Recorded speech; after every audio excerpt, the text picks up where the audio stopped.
तो आज अपन पढ़ेंगे स्पेक्ट्रोस्कोपी के बारे में।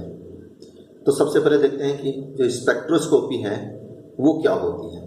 तो स्पेक्ट्रोस्कोपी जो है वो एक तरह से इलेक्ट्रोमैग्नेटिक रेडिएशंस को यदि किसी सब्सटेंस पे डालें, किसी मैटर पे अपन डालते हैं, तो उसके साथ इलेक्ट्रोमैग्नेटिक रेडिएशंस इंटरेक्ट करती हैं और उसी इंटरेक्शन की स्टडी का नाम ही क्या है, स्पेक्ट्रोस्कोपी है। इसका मतलब ये हुआ कि अपने पास जो स्पेक्ट्रोस्कोपी है उसकी मदद से अपन दिए गए कंपाउंड के बहुत सारे क्या लेते हैं, फोटोग्राफ्स लेते हैं, यानी अपन उसके स्पेक्ट्रा लेंगे और उन स्पेक्ट्रा के आधार पर हम यूजफुल इंफॉर्मेशंस को क्या करेंगे, उन फोटोग्राफ से एक्सट्रैक्ट करेंगे और अपन कंपाउंड का क्या निकाल लेते हैं, स्ट्रक्चर निकाल लेते हैं। तो बेसिकली स्पेक्ट्रोस्कोपी क्या है, इलेक्ट्रोमैग्नेटिक रेडिएशंस की किसी सब्सटेंस के साथ जो इंटरेक्शन होता है उसकी स्टडी का नाम है। अब अपन जो इलेक्ट्रोमैग्नेटिक रेडिएशंस हैं उनकी कुछ प्रॉपर्टीज के बारे में पढ़ते हैं कि इलेक्ट्रोमैग्नेटिक रेडिएशंस की क्या क्या प्रॉपर्टीज होती हैं। तो सबसे पहले याद रखना वेवलेंथ। मान लीजिए ये कोई वेव जा रही है, यहां देखिए ध्यान से, ये अपने पास कोई वेव जा रही है इस तरीके से, ये वाली। तो किसी भी वेव के दो कॉन्सिक्यूटिव मैक्सिमा या दो कॉन्सिक्यूटिव, इधर आगे आएगी तो ये मिनिमा आ जाएगा यहाँ पर, या फिर length of a complete wave cycle को क्या कहते हैं अपन, वेवलेंथ कहते हैं। वेवलेंथ को सिंबल लैम्बडा के द्वारा डिनोट किया जाता है और जो इसकी यूनिट होती है वो जनरली इलेक्ट्रोमैग्नेटिक रेडिएशन अपन बहुत छोटी वेवलेंथ वाली काम में लेते हैं, इसलिए एंगस्ट्रॉम अपन काम में ले लेते हैं। और ये रिलेशन सबको याद है, 1 सेंटीमीटर बराबर 10⁻⁸ एंगस्ट्रॉम होता है।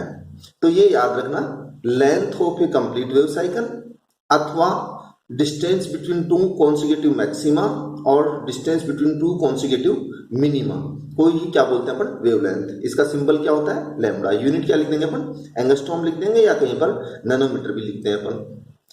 अब अपन जो नेक्स्ट पॉइंट है उसकी बात करते हैं, फ्रीक्वेंसी। तो फ्रीक्वेंसी क्या होती है कि यदि अपन कोई, जैसे ये वेव जा रही है और इस वेव में अपन ने ये कोई पर्टिकुलर पॉइंट ले लिया, इस पर्टिकुलर पॉइंट से 1 सेकंड में कितने वेव साइकिल्स गुजर रहे हैं, यानी ये जितने नंबर ऑफ वेव साइकिल्स इस पर्टिकुलर पॉइंट से गुजरेंगे वही इस वेव की क्या हो जाएगी, फ्रीक्वेंसी। अब जितने ज्यादा वेव साइकिल्स गुजरेंगे, सीधी सी बात है, उसकी फ्रीक्वेंसी उतनी ही क्या हो जाएगी, ज्यादा हो जाएगी। फ्रीक्वेंसी का जो सिंबल है वो होता है नू और जो यूनिट होती है वो होती है हर्ट्ज या साइकिल्स पर सेकेंड। हर्ट्ज को अपन शॉर्ट में एच और स्मॉल जेड लिखते हैं, तो ये याद रखना। अब अपन बात करते हैं वेव नंबर की।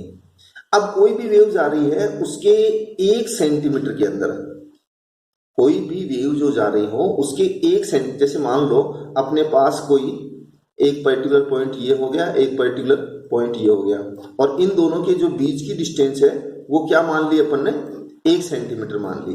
तो जब 1 सेंटीमीटर इन दोनों के बीच की अपन डिस्टेंस मान लेते हैं तो इस 1 सेंटीमीटर के अंदर कितने कंप्लीट वेव साइकिल्स हैं, उन वेव साइकिल्स की संख्या को ही हम क्या कहते हैं, वेव नंबर कहते हैं। वेव नंबर का जो सिंबल होता है वो नू बार होता है और यूनिट होगी इसकी पर सेंटीमीटर, यानी cm इनवर्स। अब अपन इलेक्ट्रोमैग्नेटिक रेडिएशंस की एनर्जी की बात करते हैं। तो जो एनर्जी होती है इलेक्ट्रोमैग्नेटिक रेडिएशंस की वो E = h नू बार के द्वारा निकाली जाती है। तो नू यहाँ पे क्या हो जाएगी अपने पास, फ्रीक्वेंसी। और मान लो फ्रीक्वेंसी नहीं दी हो, कहीं पर वेवलेंथ दी हुई हो, तो अपन ये वाला फॉर्मूला काम में ले लेंगे। अब ये वाला फॉर्मूला कैसे काम में आ जाएगा, नू बराबर होता है c/λ, तो अपन नू के स्थान पे लिख देंगे यहाँ पे c/λ। तो यहाँ पे लैम्बडा रख दीजिए तो ये फॉर्मूला काम में आ जाएगा अपने पास नू रखेंगे तो ये फॉर्मूला काम में आ जाएगा। और यदि अपने पास वेव नंबर हो तो ये फॉर्मूला काम में आ जाएगा, क्या करने के लिए, एनर्जी निकालने के लिए। तो किसी भी प्रकार की इलेक्ट्रोमैग्नेटिक रेडिएशन हो, या तो आपको उसकी फ्रीक्वेंसी देंगे, या आपको उसकी वेवलेंथ देंगे, या आपको उसकी वेव नंबर देंगे। इसके आधार पर क्या निकाल सकते हैं अपन, दी गई इलेक्ट्रोमैग्नेटिक रेडिएशन की एनर्जी निकाल सकते हैं।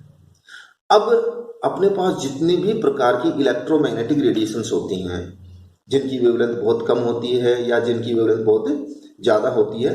तो इलेक्ट्रोमैग्नेटिक रेडिएशंस को अपन एक ऑर्डर में अरेंज कर दें, चाहे उनकी फ्रीक्वेंसी के ऑर्डर में अरेंज कर दें, चाहे वेवलेंथ के ऑर्डर में अरेंज कर दें, चाहे वेव नंबर के ऑर्डर में अरेंज कर दें, तो अपने को एक सीरीज प्राप्त होती है जिसको अपन कहते हैं इलेक्ट्रोमैग्नेटिक स्पेक्ट्रम। अब इसको थोड़ा सा याद रखना कि जो कॉस्मिक रेज होती हैं उनकी जो फ्रीक्वेंसी होती है बहुत ज़्यादा होती है, अर्थात वेव नंबर भी बहुत ज़्यादा होगा, लेकिन वेवलेंथ क्या होगी इनकी बहुत कम, क्योंकि वो इन्वर्सली प्रोपोर्शनल होती है और ये सबसे ज़्यादा एनर्जेटिक होंगी। कौन सी? Cosmic rays. फिर इससे कम वेव नंबर वाली अपने पास गामा रेज हो जाएंगी, फिर एक्स रेज हो जाएंगी, फिर यूवी रेज हो जाएंगी, फिर विजिबल रेज हो जाएंगी, फिर आईआर, फिर माइक्रोवेव और फिर रेडियो वेव्स। ये थोड़ा ध्यान रखना, जो रेडियो वेव्स हैं वो एनएमआर में काम में आती है, माइक्रोवेव्स अपने रोटेशनल स्पेक्ट्रोस्कोपी और ईएसआर में काम में आती हैं, जो आईआर रेज हैं वो इंफ्रारेड स्पेक्ट्रोस्कोपी में काम में आती है, जो विजिबल और यूवी रेज हैं वो यूवी विजिबल स्पेक्ट्रोस्कोपी में काम में आती हैं, और जो एक्स रेज हैं वो फोटो इलेक्ट्रॉन स्पेक्ट्रोस्कोपी में काम में आती हैं, जो गामा रेज होती हैं अपने पास वो मास और स्पेक्ट्रोस्कोपी में काम में आती हैं। अब जरा अपन थोड़ी सी बात कर लें इलेक्ट्रोमैग्नेटिक रेडिएशंस के बारे में। तो याद रखना, जो इलेक्ट्रोमैग्नेटिक रेडिएशंस होती हैं उनको प्रोपेगेशन के लिए किसी प्रकार के माध्यम की आवश्यकता नहीं होती, यानी किसी भी पथ पर वो जाती हैं उसमें कोई माध्यम हो ये कोई जरूरी नहीं, अर्थात ये निर्वात से भी पारगमित हो सकती हैं।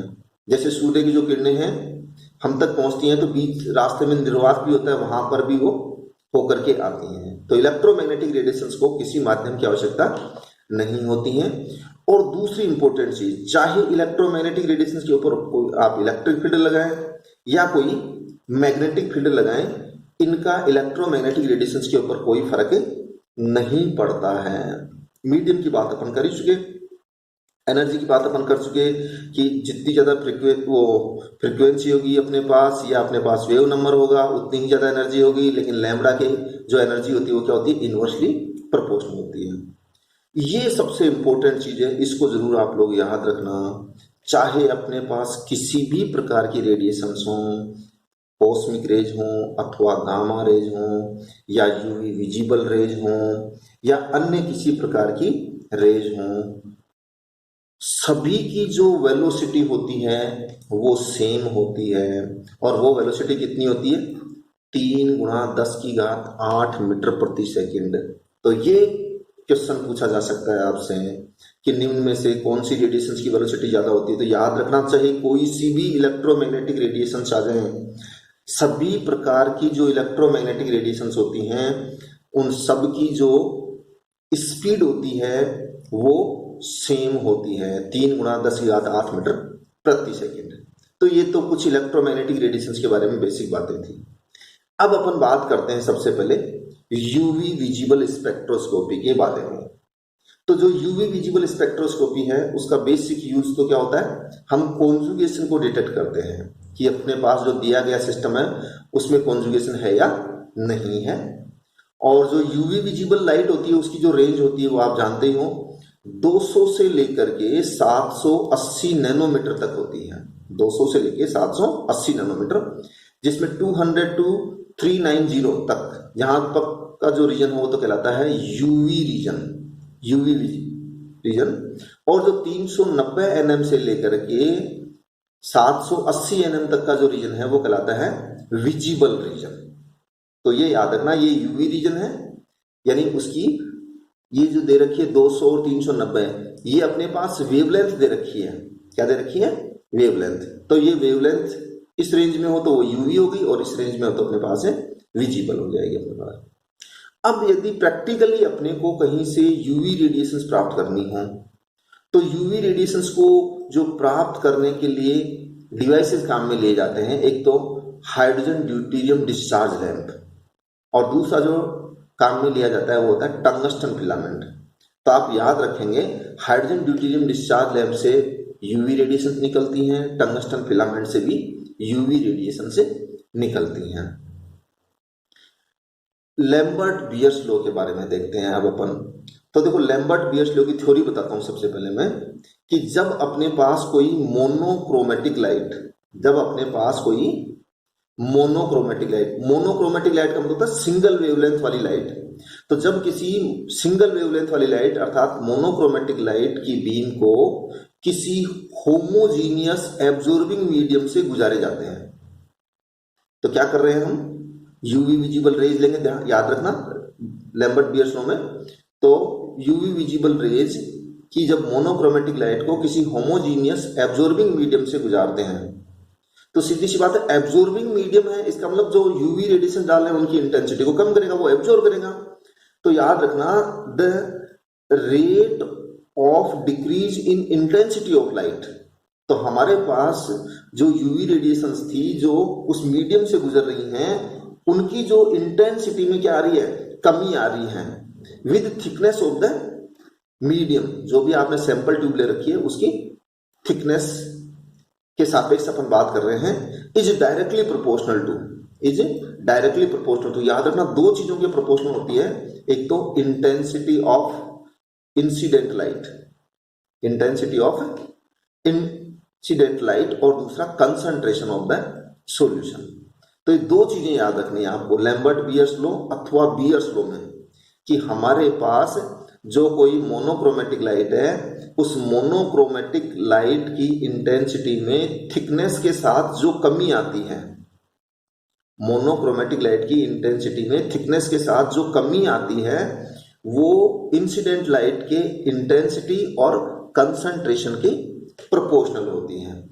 ये कहलाता है बियर्स लॉ अथवा लैम्बर्ट बियर्स लॉ। अच्छा, एक लैम्बर्ट्स लॉ और आता है।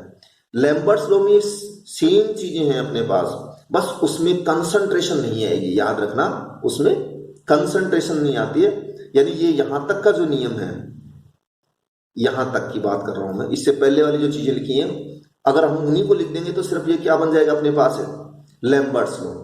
याद रखना लैम्बर्ट्स लॉ किसी सॉल्यूशन के लिए अप्लाई नहीं होता है, ये पर्टिकुलर सब्सटेंस के लिए अप्लाई होता है। कौन? Lambert's law. लेकिन जो सॉल्यूशन के लिए अप्लाई होता है वो कौन सा होता है अपने पास है, बियर्स लॉ होता है अपने पास। तो ये याद रखना है अपने को। अब अपने को पता है यहाँ पर प्रोपोर्शनल का साइन है, तो इस प्रोपोर्शनल के साइन को हटाने के लिए अपन प्रोपोर्शनलिटी कांस्टेंट लगा देंगे, तो ये हो जाएगा minus D upon D X equals to ये प्रोपोर्शनलिटी कांस्टेंट और आई सी। यहां पर आई जो है वो इंटेंसिटी ऑफ लाइट, ये बता चुका हूं आपको, ये कंसंट्रेशन है, याद रखना ये मोल पर लीटर में है, और ये प्रोपोर्शनलिटी कांस्टेंट। अब अपन इसका इंटीग्रेशन करेंगे और जो सेम नेचर की अपने पास प्रॉपर्टीज उसको एक साइड में लेके आएंगे, तो माइनस डी आई ये अपॉन आई आ जाएगा, ये आई आ गया अपने पास बराबर के सी और ये डी एक्स आ गया। अब यहां पर अपन इंटीग्रेशन करेंगे विद इन लिमिट्स, तो यहां शुरू में इंटेंसिटी होती है आई नॉट और जो सॉल्यूशन से निकलने के पश्चात रेडिएशन की इंटेंसिटी वो है आई।